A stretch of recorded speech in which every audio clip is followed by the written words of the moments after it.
बंधुओं, आप लोग प्रशांत किशोर जी के बारे में बहुत कुछ जान चुके हैं, क्योंकि जहां भी आप जा रहे हैं उन्हीं का चर्चा हो रहा है। बिहार में पूरा परिवर्तन कर रहा है। आप ये समझिए कि क्यों परिवर्तन कर रहा है। सबसे पहले हमारे प्रशांत जी, आज जो हमारे युवा लोग नौकरी के लिए 10,000 15,000 की नौकरी के लिए बरसों जो जाएगा हजारों किलोमीटर दूर जो प्रयास कर रहे हैं, उससे भी परिवार नहीं चल रहा है।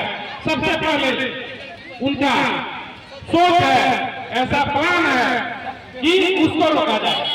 उसके बाद हमारे समाज के जितने बुजुर्ग लोग हैं, क्योंकि महंगाई इतना है कि कम से कम 2,000 का उन लोगों का पेंशन होना चाहिए। तीसरा उनका सबसे बड़ा ये है कि हमारी महिलाएं जो घर बैठे सस्ता भी उन लोगों को उपलब्ध करा के छोटा छोटा उद्योग करके अपने पैर पर वो खड़ा हो सकते हैं, अपने परिवार को चला सकते हैं। बंधुओं, क्योंकि किसी भी समाज के आगे बढ़ाने के लिए शिक्षा सबसे सर्वोपरि है। शिक्षा के बिना किसी समाज का कहीं कोई विकास होने वाला नहीं है। बंधुओं, आज से 2 दिन पहले हम लोग जय में थे और हमारे प्रदेश अध्यक्ष मनोज भारती जी अपने बारे में बता रहे थे। बंधुओं, हमारे मनोज भारती एक पासवान समाज से आते हैं। उनके बाबा गांव में रहते थे और खेती करते थे। वो अपना जीवनी बता रहे हैं, उन पर हम थोड़ा सा प्रकाश डालेंगे। फिर उनके पिताजी को उन्होंने पढ़ाया खेती बाड़ी करके, मजदूरी करके, और वो इंजीनियर बने।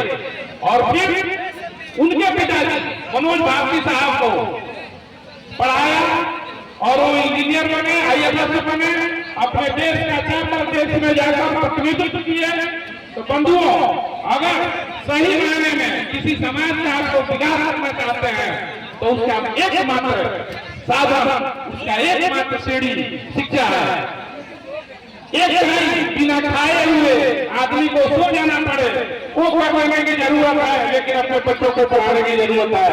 बंधुओं, और मैं आपको बताना चाहता हूँ, जो हम लोग किसानी कर रहे हैं, खेती कर रहे हैं, तो इसको हमारे पढ़ने का मनरेगा से जोड़ना चाहते हैं।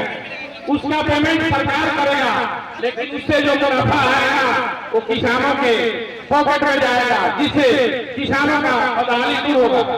बंधुओं, अब मैं 2 मिनट समय लेते हुए अपनी बातों को समाप्त करूंगा। आप लोगों से बस थोड़ा यही नाम निवेदन करना चाहता हूँ कि इलेक्शन के समय में तरह तरह के बदमुखी आते हैं, तरह तरह का बात करते हैं, हिंदू मुस्लिम, अगला पछला, पुलवामा, छप्पन सीना, इन सब चीजों से बचने की जरूरत है। सही मायने में